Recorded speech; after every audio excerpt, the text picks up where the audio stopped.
नमस्कार बाजार आज और कल में आप सभी का स्वागत है। मैं हूं स्वाति रायना। इस शो में हम आपको बताएंगे बाजार में आज का पूरा एक्शन, साथ ही कल के लिए क्या रहे अब आपकी स्ट्रैटेजी।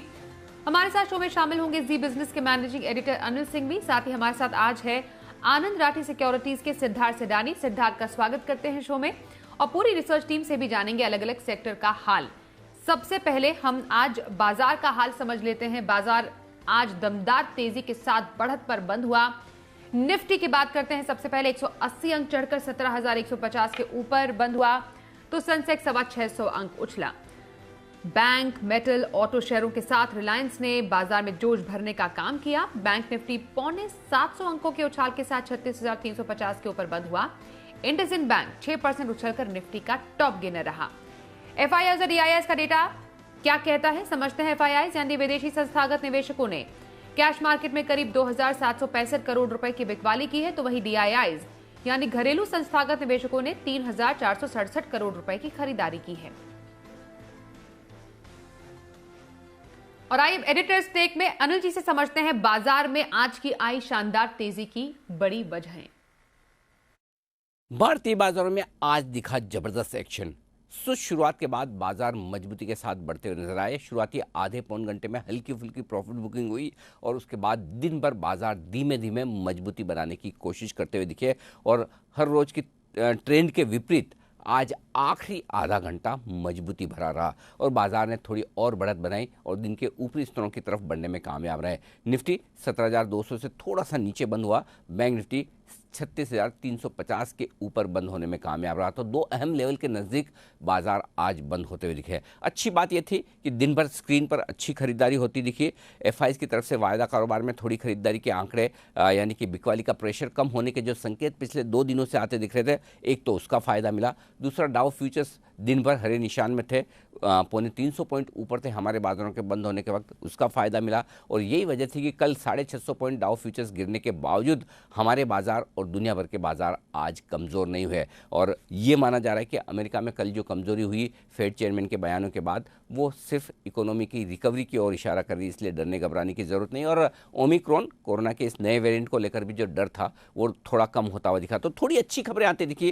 कोरोना को लेकर कोई खास बुरी खबर नहीं। अमेरिकी बाजारों में भले ही गिरावट हुई लेकिन थोड़े संकेत अच्छे हैं। उसके बाद एफआईआई की बिकवाली भले ही कैश मार्केट में दिख रही हो लेकिन वायदा कारोबार में थोड़ी बहुत खरीदारी और ओवरसोल्ड मार्केट और नीचे बेस बनाने की कोशिश करते हुए 16,800 से 17,000 की रेंज में और उसके बाद आज का उछाल। हाँ, एक बात ज़रूर है कि अभी भी 17,350 17,500 की जो ऊपरी रुकावट की रेंज है वहाँ तक निफ्टी पहुँचता हुआ नहीं दिखा है। लेकिन आज सबसे बढ़िया बात ओपनिंग के बजाय क्लोजिंग की रही। तो बड़े लंबे समय बाद ओपनिंग के ऊपर क्लोजिंग होती हुई दिखी, अच्छी मजबूती के साथ क्लोजिंग होती दिखी, जो कम से कम जोश बढ़ाए ना बढ़ाए ट्रेडर्स और इन्वेस्टर्स में, लेकिन एक चीज़ पक्की है कि थोड़ी सी राहत के संकेत आज लंबे समय बाद बाजार में आते हुए दिखे हैं।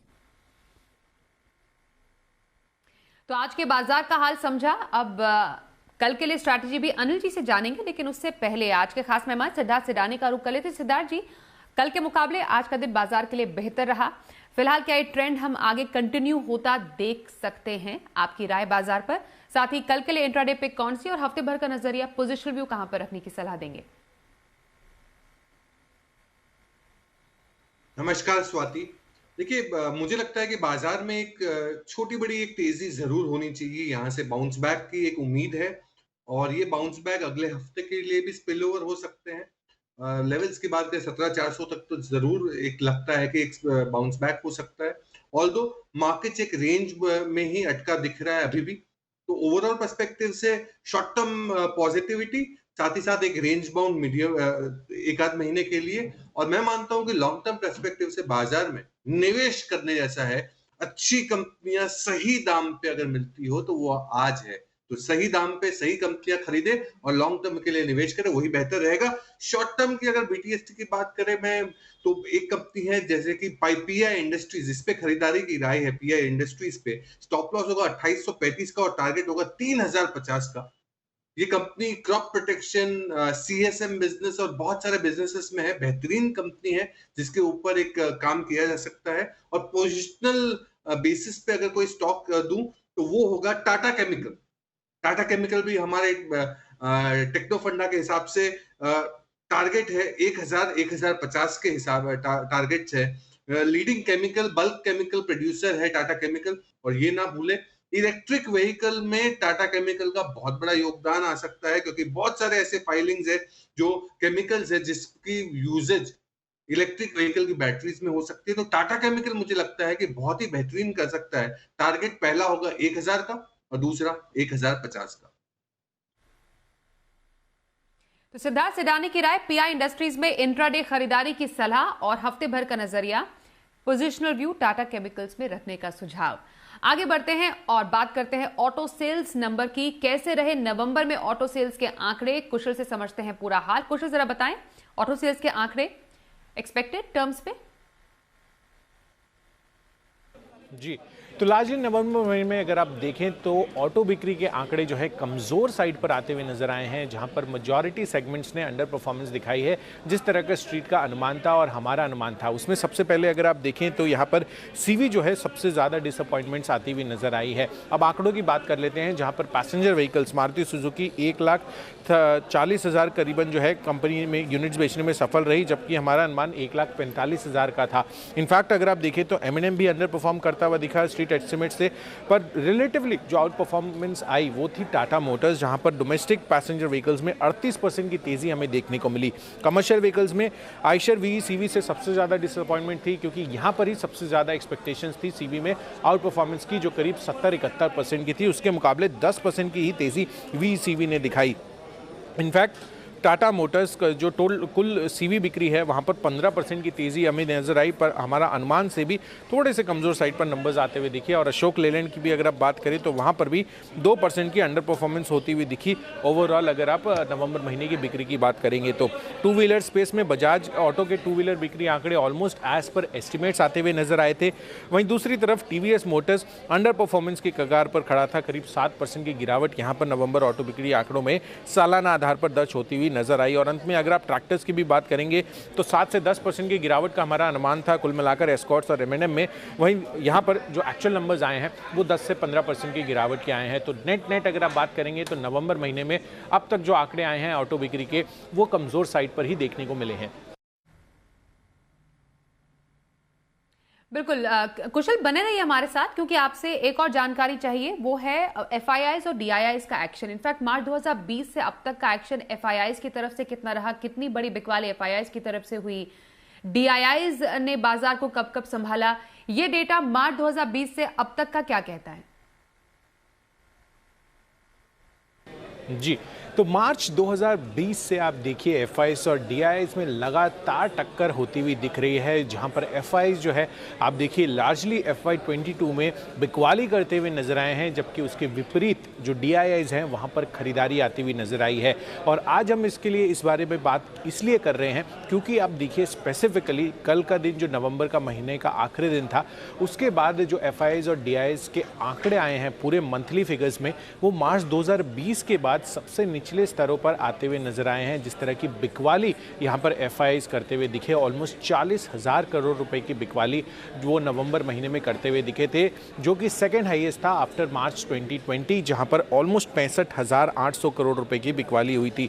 वहीं दूसरी तरफ डीआईआईज आप देखिए यहाँ पर जिस तरह की खरीदारी हुई है मार्च के महीने में ऑलमोस्ट 56,000 करोड़ रुपए की, वहीं नवंबर महीने में यहाँ पर ऑलमोस्ट 30,500 करोड़ रुपए की खरीदारी की है डीआईआईज ने। तो जब एफआईआईज जो है बिकवाली कर रहे हैं, ऑलमोस्ट इक्वल लेवल का एफर्ट जो है डीआईआईज लगा रहे हैं खरीदारी पर। अब आप देखिए यहाँ पर एक तो एफआईआईज और डीआईआईज की बात हो गई, दूसरी तरफ मार्केट्स की भी अगर आप बात करें तो मार्च 2020 में जहाँ पर निफ्टी में करीब 23% की गिरावट थी, उसके मुकाबले आप देखिए नवंबर महीने में ये सेकेंड हाईएस्ट गिरावट दर्ज होती हुई दिखी थी। लगभग 4% की गिरावट निफ्टी में आती हुई नजर आई है। इनफैक्ट एक और डेटा पॉइंट है जहाँ पर आपको नजर रखनी चाहिए स्टॉक परफॉर्मेंस को लेकर, जहाँ पर हमने मार्च 2020 और नवंबर 2021 को कंपेयर किया है। मार्च 2020 में जहां पर ऑलमोस्ट निफ्टी में 23-23% की फॉल हुई थी, उसकी में जो गिरावट दिखा रहे थे stocks IndusInd bank, Bajaj finance, Bajaj Finserv, axis bank जैसे स्टॉक्स थे, और वहीं नवंबर 2021 की भी बात करें तो यहाँ पर 2 स्टॉक्स कॉमन निकल कर आए, जहाँ पर गिरावट नजर आई इंडसइंड बैंक और एक्सिस बैंक के रूप में। वहीं गेनर्स की बात करें तो यहाँ पर नवंबर 2021 में पावर ग्रिड टॉप गेनर था, सिप्ला फॉलोड बाय करीब 7-7.5% की तेजी यहाँ पर थी। भारतीय एयरटेल और टेक महिंद्रा भी अच्छा परफॉर्म करते हुए दिखे। और यहाँ पर मार्च 2022 में एक और स्टॉक जो कि कॉमन था दोनों ही मंथ्स में, वो था सिप्ला, जहाँ पर आप देखिए करीब 5.5% की तेजी थी। तो नेट अगर आप देखेंगे तो यहाँ पर 2 अंडर परफॉर्मर्स कॉमन थे दोनों महीनों में, और एक जो आउट परफॉर्मर था वो सिप्ला के रूप में निकल कर आया। तो यहाँ पर आपको इस चीज़ पर नज़र रखनी है कि किस तरह से FIIs और DIIs जो है अपना एक्शन दिखाते हुए नज़र आ रहे हैं। अब देखना होगा कि बाजार जो है इसके बाद दिसंबर में किस तरह की परफॉर्मेंस दिखाता है। शुक्रिया कुशल, दोनों ही खबरों पर और ज्यादा जानकारी देने के लिए आपका। चलिए आगे बढ़ते हैं और बताते हैं कि CLSA को एक्सिस बैंक और ICICI बैंक दोनों में से क्या पसंद है। देवांशी आशा हमारे साथ है। देवांशी, CLSA की राय ICICI बैंक पर और एक्सिस बैंक पर, और दोनों के अपने अपने तर्क क्या कहते हैं? बिल्कुल, आप देखिए इंटरेस्टिंगली CLSA का ये कहना है कि एक्सिस बैंक और साथ ही ICICI बैंक दोनों में बहुत शानदार ग्रोथ आपको देखने मिलेगी। FY15 से लेके FY20 में दोनों ही बैंक्स ने बहुत ज़्यादा शानदार परफॉर्मेंस दी है, और इसी के चलते आने वाले सालों में आप देखिए दोनों बैंक्स में 50% तक के अपसाइड देखते हैं। खरीदारी की राय दोनों की तरफ से है, और आप देखिए ICICI बैंक में जो लक्ष्य दे रहे हैं वो 1100 का है, और साथ ही एक्सिस बैंक में 1080 तक के टारगेट्स दे रहे हैं। लेकिन अगर आप इन दोनों बैंक्स को कंपेयर करते हैं तो CLSA को ICICI बैंक ज़्यादा पसंद है। बहुत सारे रेशियोज हैं जिसके चलते CLSA को ICICI बैंक एक्सिस बैंक से बेहतर लगता है। सबसे पहले जो सबसे अहम होता है बैंक के लिए, net interest income to risk weighted average ratio, ये ICICI बैंक का बेहतर है, जिसके चलते उनको ICICI बैंक ज़्यादा पसंद है एक्सिस बैंक से कंपेयर करते हैं। तो इसके साथ ही आप देखिए ICICI बैंक के जो निम्स हैं यानी कि मार्जिन्स हैं वो भी एक्सिस बैंक से बेहतर हैं, और साथ ही CLSA का ये भी कहना है कि ये सारे रेशियोज़ जो थे FY15 में एक्सिस बैंक के बेहतर थे, लेकिन अब ICICI बैंक उससे काफ़ी आगे है। आने वाले साल में जो वैल्यूएशन गैप है ICICI बैंक और एक्सिस बैंक के बीच में वो बना रहेगा। ICICI बैंक के वैल्यूएशंस लगभग 30% और महंगे होंगे, जो कि वारंटेड हैं अगर हम बात करें इनके रेशियोज की। दूसरी तरफ जो कॉस्ट ऑफ फंड है वो भी ICICI बैंक का कम है, करीब 0.75% कम है, और दूसरी तरफ जो कासा है वो भी ICICI बैंक का बेहतर है एक्सिस से कंपैरिजन में। 20 to 30% कासा जो है प्रति ब्रांच ICICI का ज़्यादा है एक्सिस के कंपैरिजन में, और साथ ही जो return on risk weighted assets है वो भी थोड़ा सा उनको अच्छा लग रहा है। इसी के चलते उनको ICICI बैंक उनकी पसंदीदा जो कंपनी है वो बेहतर उनको लग रही है, और आने वाले साल में उनका ये भी मानना है वैल्यूएशन गैप रहेगा। वैल्यूएशन गैप को एक्सिस बैंक कैचअप करना उसके लिए थोड़ा सा मुश्किल होगा, और इसी के चलते उनको इन दोनों बैंक्स में से ICICI ज़्यादा पसंद है। बहुत शुक्रिया देवांशी, ये पूरी रिपोर्ट हम तक पहुंचाने के लिए। कल के बाजार पर क्या रखनी है आपको खास स्ट्रैटेजी और बाजार के लिए अहम संकेत, समझते हैं अनिल जी से। जहाँ तक कल के बाजारों का सवाल है, एक बात तो तय है कि हम सब कुछ अच्छा मानकर चल रहे हैं कि कल अच्छा होगा, क्योंकि 350 पॉइंट डाउ फ्यूचर्स ऊपर है। उम्मीद करें कि अमेरिका में तेज़ी बरकरार रहे और ओमिक्रॉन नए वेरिएंट को लेकर किसी तरह की कोई ख़राब खबरें ना आए। ये 2 फैक्टर्स तो होंगे बाहर के, और ये भी देखेंगे सुबह डाउ फ्यूचर्स कैसे रहते हैं। लेकिन हमारे यहाँ के अपने फैक्टर में जो सबसे इंपॉर्टेंट होगा, एक तो ये कि FIs की आज खरीदारी या बिकवाली के आंकड़े किस तरह के आते हैं, कैश में भी और वायदा कारोबार में भी। स्क्रीन जो दिखा रही है, लग रहा है कि FIs ने बिकवाली से हाथ थोड़ा सा रोका है और वायदा कारोबार में शॉर्ट कवरिंग और फ्रेश खरीदारी होती हुई दिखी है। ये इंटरेस्टिंग होगा। दूसरी बात जो इंपॉर्टेंट है वो ये कि पुट कॉल रेशियो चूंकि थोड़ा बढ़कर आता हुआ दिख रहा है, FIs की इंडेक्स में लॉन्ग पोजीशन भी बढ़ती हुई दिख रही। तो आज कल जो वायदा कारोबार की हफ्ते की एक्सपायरी होनी है, उससे पहले कितनी कुछ शॉर्ट कवरिंग हो चुकी है और कितनी बाकी है, ये देखना भी बेहद इंटरेस्टिंग होगा। तो ये 2 फैक्टर्स हमारे अपने होंगे और बाकी ग्लोबल फैक्टर्स के दम पर। तो अब सपोर्ट जो है निफ्टी के लिए वो है 16,925 से 17,050। ये 125 पॉइंट की रेंज मजबूत सपोर्ट का काम करेगी, और ऊपरी स्तर पर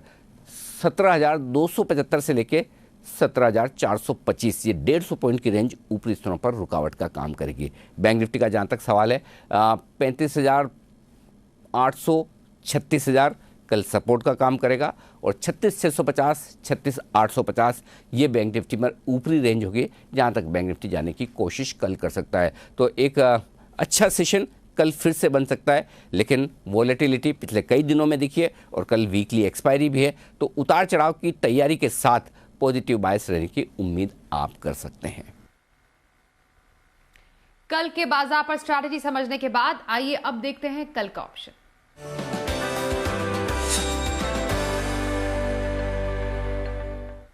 हमारे साथ मोतीलाल ओसवाल के चंदन तापड़िया हैं। चंदन जी, स्वागत है आपका शो में। कल के लिए कहां रखी जा सकती है ऑप्शन स्ट्रैटेजी? बिल्कुल, देखिए 2 ट्रेड रहेंगे, दोनों पॉजिटिव साइड में रहेगा। एक आईटी में रहेगा टीसीएस। टीसीएस में मौजूदा लेवल से 3-4% के अपसाइड बन रहे हैं, तो 3600 का कॉल लेने की सलाह रहेगी। 69 के आसपास बंद हुआ, 54 रुपए का स्टॉप लॉस लगाइए और ये कॉल ऊपर में लगभग 100 रुपए तक के टारगेट को छू सकता है। दूसरा रहेगा टाटा मोटर्स। यहाँ पे बॉटम आउट अप्रोच बने और रिवर्सल देखने को मिले, 490 का कॉल लेने की सलाह रहेगी। 16 रुपए के आसपास है, 11 रुपए का स्टॉप लॉस लगाइए और यहाँ पे प्रीमियम बढ़कर लगभग 25 रुपए तक का मूवमेंट दिखा सकते हैं। बहुत शुक्रिया चंदन जी ऑप्शन स्ट्रैटेजी बताने के लिए।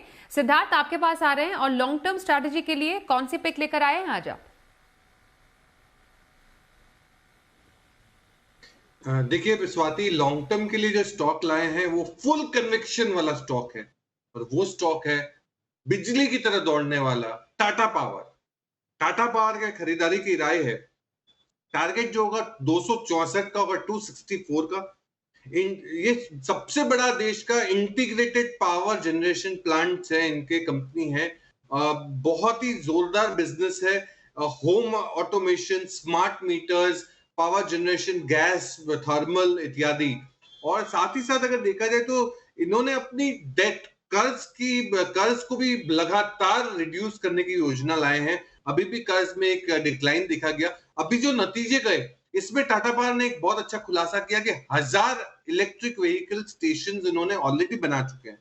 तो आने वाले क्वार्टर में भी हम मानते हैं कि ये जो इलेक्ट्रिक व्हीकल स्टेशन बनाने की योजना है, ये और भी बड़ी प्रोग्रेशन में रहेगी टाटा पावर द्वारा। टाटा पावर बहुत ही मजबूत लग रहा है ये लेवल से। टारगेट होगा 264 का, निवेश की राय। तो टाटा पावर में लंबी अवधि की खरीदारी करने टाटा पावर में लंबी अवधि की खरीदारी करने की सलाह सिद्धार्थ सिडाने की। बहुत शुक्रिया सिद्धार्थ जी, आप हमारे साथ आज के शो में शामिल हुए।